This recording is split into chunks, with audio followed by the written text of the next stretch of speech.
माझं नाव सचिन. पुण्यात एका प्रायव्हेट कंपनीमध्ये मी नोकरीला होतो. 2च वर्ष झाली होती नोकरीला.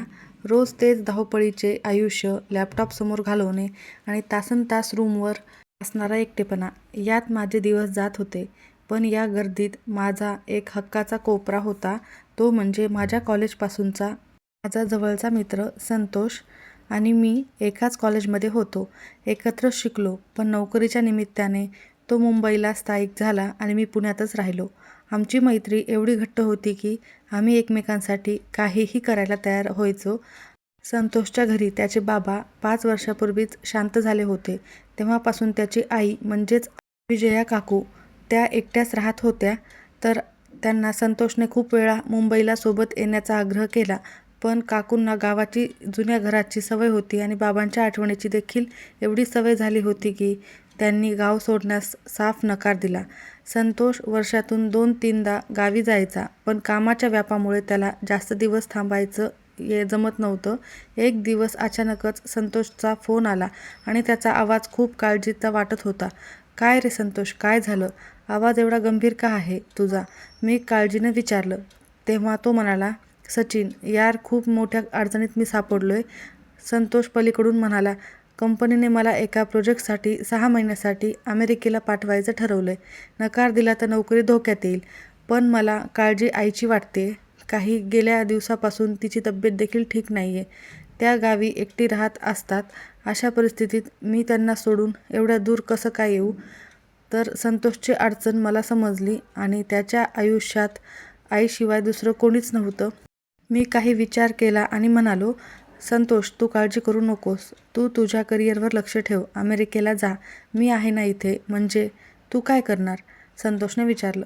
"मी कंपनीत बोलून माझं वर्क फ्रॉम होम मंजूर करून घेतो आणि काही महिन्यासाठी तुझ्या गावी काकूंसोबत जाऊन राहतो.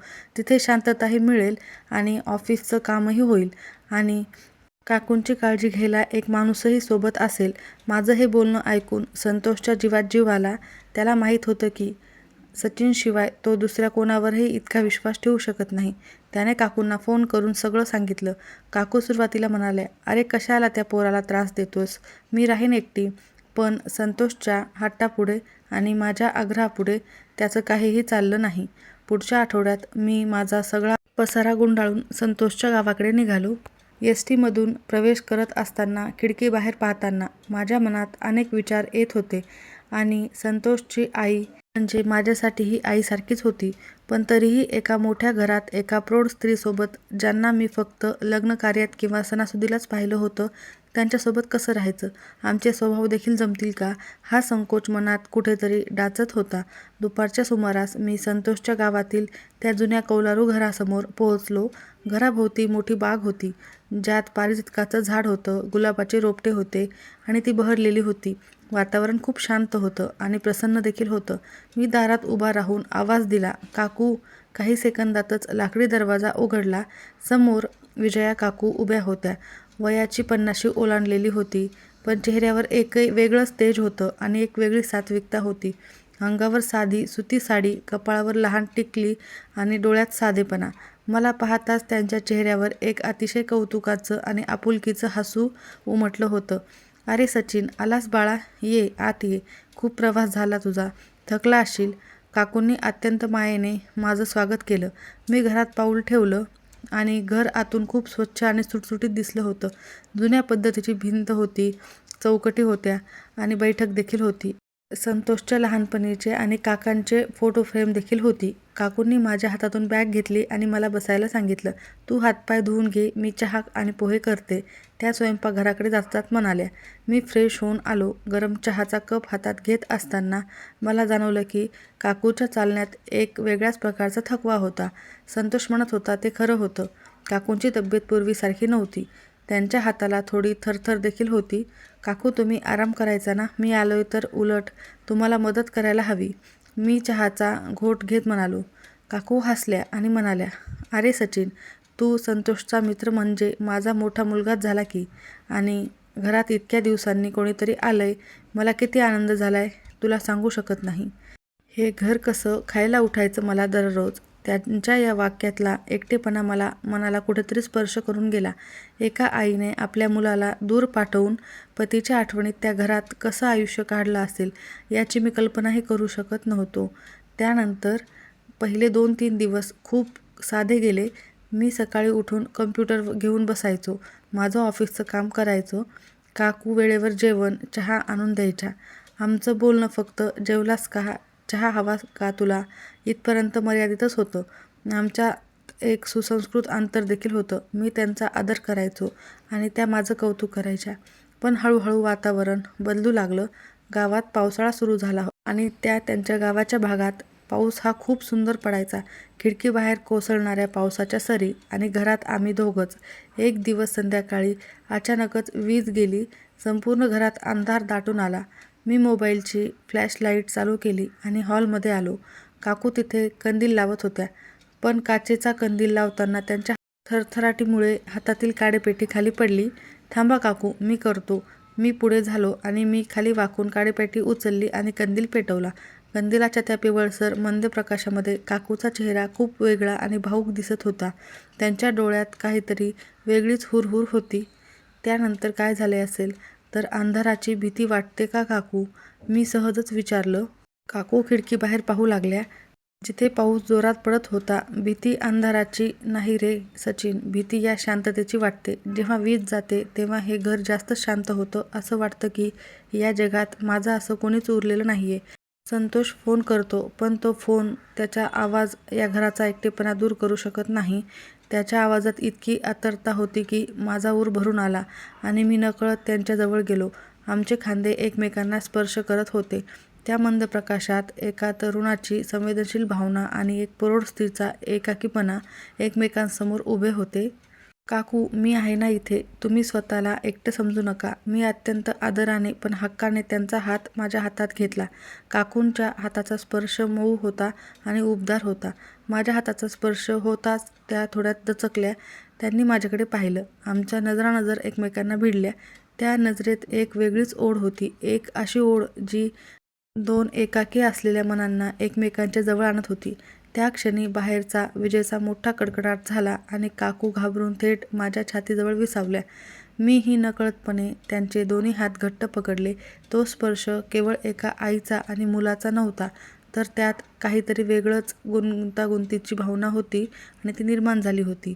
आम्ही दोघेही त्या शांततेत कंदिलाच्या प्रकाशात एकमेकांच्या अतिशय जवळ होतो आणि लोकांना जर हे दृश्य दिसलं असतं तर नक्कीच वेगळं वाटलं असतं, काहीतरी चुकीचं वाटलं असतं, अनैतिक घडतंय असं देखील वाटलं असतं. पण आमच्या मनात काय चाललं होतं?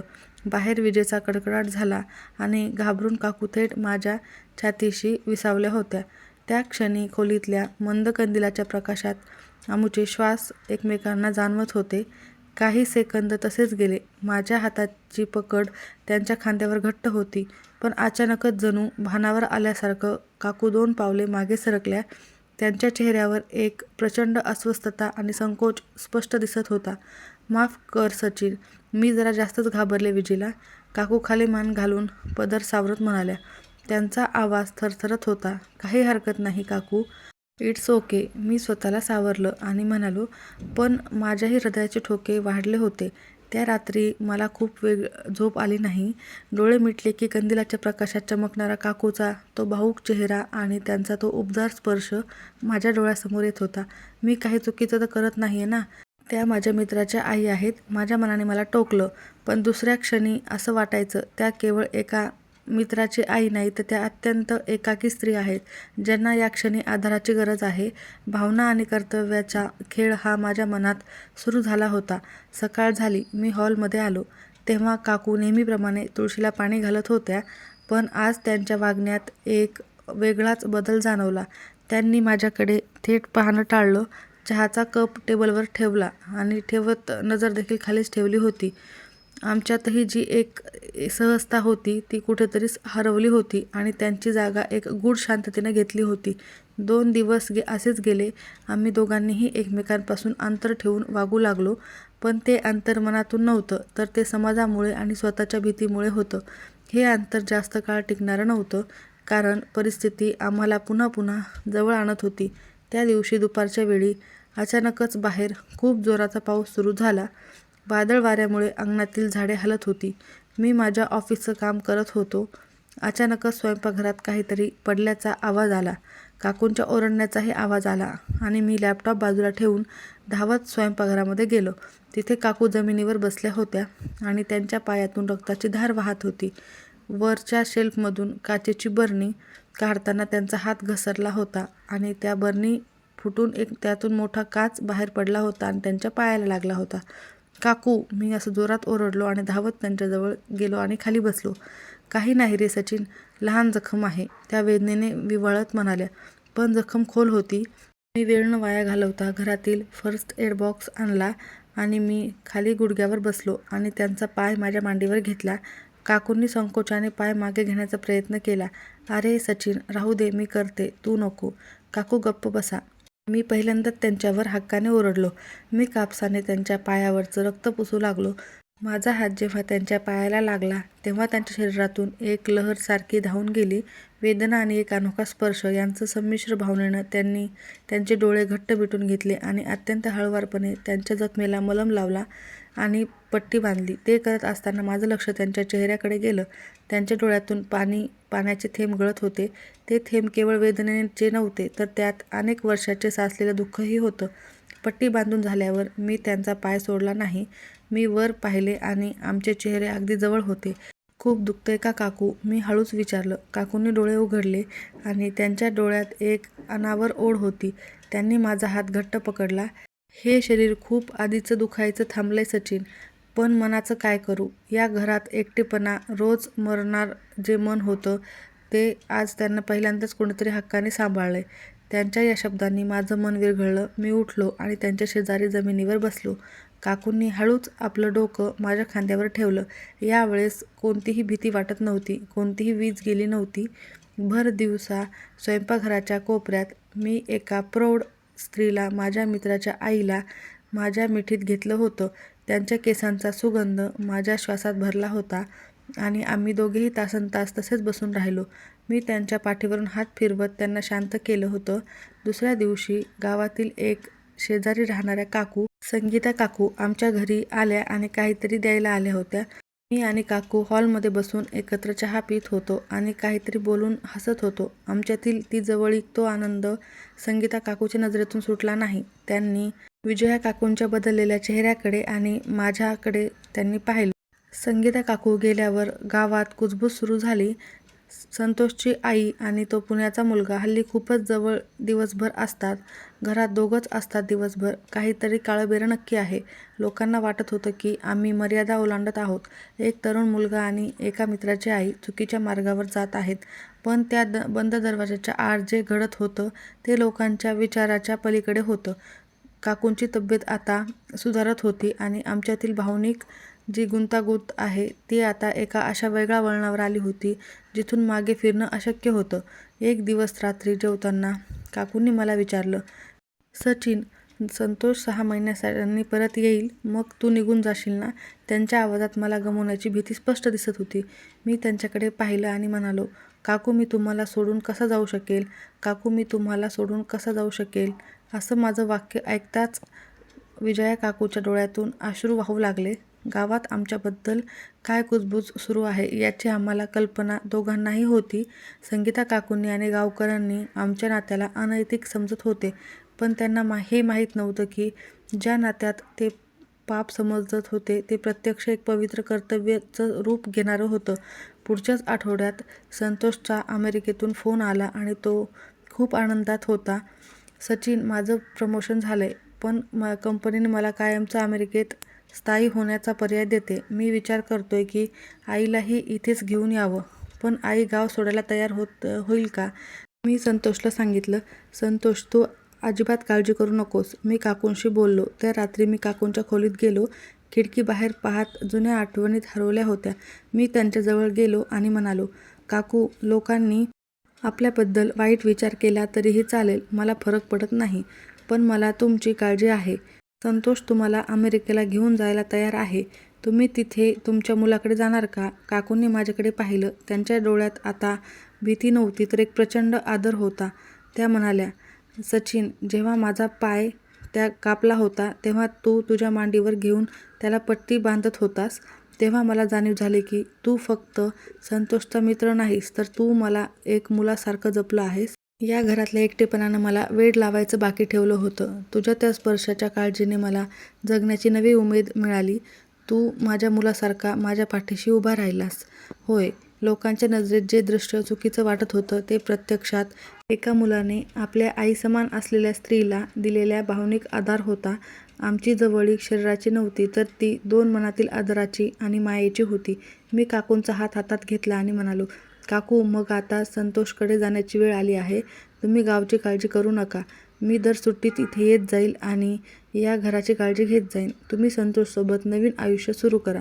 काकू हसून होकार दिला आणि महिन्याभरातच संतोष भारतात आला आणि गावकऱ्यांना वाटत होतं की संतोष आल्यावर काहीतरी वाद होतील.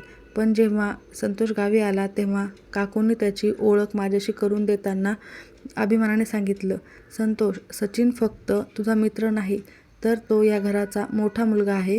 तू नसताना याने मला ज्या मायेने सांभाळलं, ती माया फक्त एक मुलगाच आपल्या आईला देऊ शकतो. गावकऱ्यांचे चेहरे बघण्यासारखे झाले होते. त्यांचा संशय आणि त्यांची ती अनैतिकतेची भावना एक क्षणातच मातीत मिसळली होती.